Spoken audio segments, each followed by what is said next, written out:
Alright guys, welcome back. Today we're going to be talking about the War Outpost, battle emplacement that allows all types of traps put on it. War scenarios only. You have to place 8 of them to complete the unique upgrades. It's either to reduce cost or walls are slanted. I pretty much always use reduce cost because walls are slanted is a little bit awkward. We're just going to do it for the sake of this video. We're going to talk about it with the walls are slanted, but I wouldn't, just so you can see what they look like. But I wouldn't typically use this. I don't think they're as good. And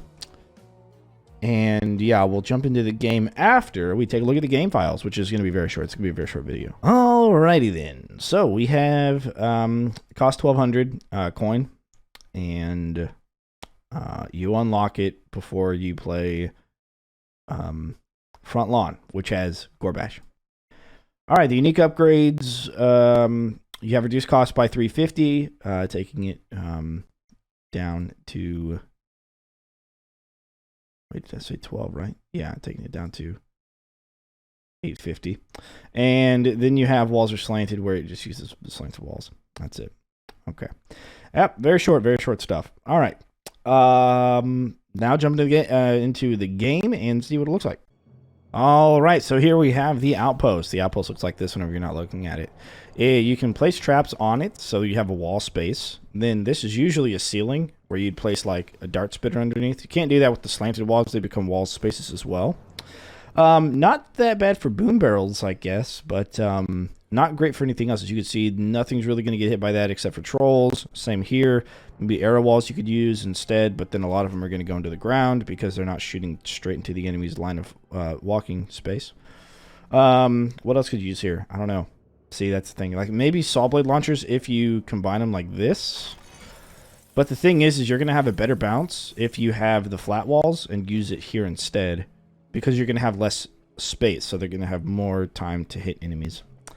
Anyways, I digress. So it also has a portal. In this portal, you can go to the top. On the top, you can place wall or floor traps to include war scenario traps. So if you put the Bank of Archers, for example, you can put that up here as well. That's kind of neat. And through this portal, if you sell it, right as soon as you go through it, hang on, let me try it again. There we go. Then your character becomes blue. Doesn't matter what character skin you have, your character becomes blue. That's pretty neat. All right, let's take a look at a couple of ways to barricade around it. So if we do one of these puppers, maybe I should go with you know what? We'll just do this anyways. So let's say we want to force them in, and we want to force them up and around. So we would do something like this. That'd force them up here. We do like a single cade, maybe not. Let's try. Let me just re-go with single cades here. All right, so here I have laid out how I would normally run on this map and how I would normally use the outposts as well to my advantage. So the idea here is that all the orcs are going to come in funnel, and they're going to get stuck on each other, and they're going to have to route this entire way like this. And you just keep building it over and over and over again until you get to the very end.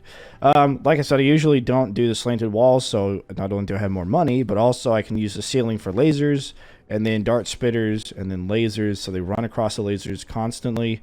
Dart spitters are always freezing them. You could do ballistas or snow cannons or something as well. Ballistas maybe not so much because it's a war scenario.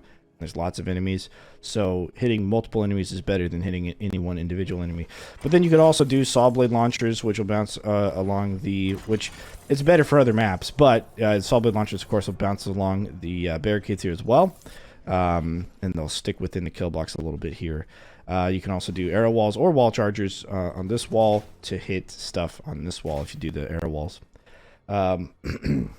And then just, you know, alternating floor traps. Or you can even do Briar. By the way, Briar will grow from upper levels to lower levels back to upper levels.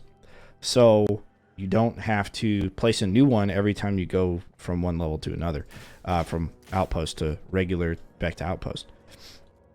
So if you put a Briar in the very back of this whole thing, and then you just kind of stone stab people on it, and it'll grow and grow and grow and grow and grow exponentially. Well, not exponentially, but it'll grow very quickly all the way through the kill box, and you can just do whatever you want for the ceiling and such. All right, guys, hopefully that's everything you need to know about the Outpost.